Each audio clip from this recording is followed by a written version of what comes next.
দুটি প্রশ্ন। প্রথমত, দুইজন মানুষকে খুন করলে তার সব থেকে কম শাস্তি কি হতে পারে? দ্বিতীয়ত, সমাজ মাধ্যমকে ভালো কাজে ব্যবহার করলে তার প্রভাব কি হতে পারে? এই দুই প্রশ্নের উত্তর জানার জন্য আমরা প্রথমত নজর রাখব ভারতীয় বিচার ব্যবস্থার প্রতি।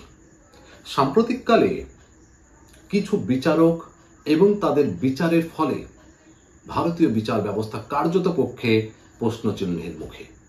সেই সারিতে ভারতের প্রাক্তন প্রধান বিচারপতি রঞ্জন গগৈ থেকে শুরু করে সদ্য অবসরপ্রাপ্ত অভিজিৎ গাঙ্গুলি, এনারা প্রথম সারিতেই পড়েন। কেন প্রথম সারিতে পড়েন তা নিয়ে বিস্তারিত অন্য একটা ভিডিও তৈরি হতে পারে। তবে আজকের বা এই রায় সেই প্রশ্ন চিহ্নকে আরো বৃহৎ করেছে, আরো বড় করেছে, তাতে কোনো সন্দেহ নেই। কি সেই রায় জানবো, তবে তার আগে জানবো কি সেই ঘটনা। 19 মে মধ্যরাত্রিতে ঘটে। ঘটনাস্থল পুনে কল্যাণীনগর। বেদান্ত আগরওয়াল, বয়স 17 বছর 8 মাস, কোটিপতি ব্যবসায়িক বাবা বিশাল আগরওয়ালের একমাত্র ছেলে। ছেলের শখ পূরণ করতে বিদেশ থেকে গাড়ি, কয়েক কোটি টাকা দামের গাড়ি আমদানি করেছেন বাবা। সেই গাড়ি ছেলের হাতে উঠিয়ে দিয়েছে। মধ্যরাত্রিতে মদ্যপ অবস্থায় শুনশান রাস্তাতে তীব্র গতিতে ছুটিয়ে চলেছে বন্ধুদেরকে নিয়ে সেই বিলাসবহুল গাড়ি। সামনে থেকে বাইকে করে আসা দুই পথচারীর ওপর চালিয়ে দেয়, নিঃসংকোচে চালিয়ে দেয়, অর্থাৎ পিষে দেয়। ঘটনাস্থলেই সেই দুই পথযাত্রীর মৃত্যু হয়। স্থানীয় মানুষ বেদান্ত আগরওয়ালকে 2-1 থাপ্পড় মেরে পুলিশের হাতে উঠিয়ে দেয়। মজার বিষয় হচ্ছে, থানাতে এই বেদান্ত আগরওয়াল রীতিমতো ভিভিআইপি পরিষেবা পায় এবং মাত্র 15 ঘন্টার মধ্যে সে জামিন পেয়ে যায় জুভেনাইল জাস্টিস বোর্ড থেকে। কেন? কারণ সে নাবালক, 18 বছর হয়নি।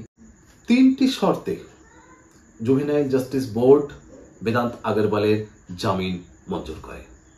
কি কি শর্ত? খুব মজার শর্ত। প্রথম শর্ত হচ্ছে যে তাকে 300 শব্দের মধ্যে একটা প্রবন্ধ লিখতে হবে। বিষয় সড়ক দুর্ঘটনা ও তার প্রতিকার, এটা প্রথম শর্ত।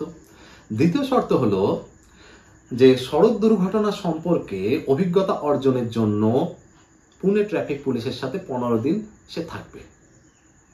তৃতীয়ত হচ্ছে যে তার মদ খাওয়ার নেশা পরিত্যাগ করানোর জন্য তার কাউন্সিলিং করাতে হবে। এই 3 শর্তের পরিপ্রেক্ষিতে মাত্র 15 ঘন্টার মধ্যে বেদান্ত আগরওয়ালের জামিন মঞ্জুর হয়ে যায়।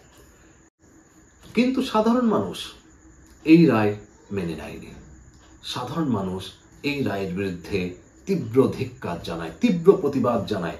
বেদান্ত আগরওয়ালের বিরুদ্ধে তীব্র জনরোষ গড়ে ওঠে এবং সবটাই সমাজ মাধ্যমে, সোশ্যাল সাইটে। বাধ্য হয়ে যে পুনে পুলিশ এই বেদান্ত আগরওয়ালকে জামাই আদর দিয়েছিল, সেই পুনে পুলিশ বেদান্ত আগরওয়ালের বাবা বিশাল আগরওয়ালকে গ্রেপ্তার করে। চাপে পড়ে এই সোশ্যাল মিডিয়ার এই জনরোষের চাপে পড়ে পুনে পুলিশ বাধ্য হয় ভারতীয় বিচার ব্যবস্থার প্রতি আপিল করতে, যে বেদান্ত আগরওয়ালকে একজন অ্যাডাল্ট হিসেবে ট্রিট করতে এবং তার বিচার করার জন্য। এবং তার সাথে সাথে জুভেনাইল জাস্টিস বোর্ডকে তার রায় রিকনসিডার করার জন্য, পুনরায় বিবেচনা করার জন্য আপিল করে পুনে পুলিশ। বাধ্য হয়ে জুভেনাইল জাস্টিস বোর্ড এই রায়ের পুনর্বিবেচনা করে এবং এই বেদান্ত আগরওয়ালকে 5 জুন পর্যন্ত রিহ্যাবিলিটেশন হোমে পাঠিয়ে দেয়।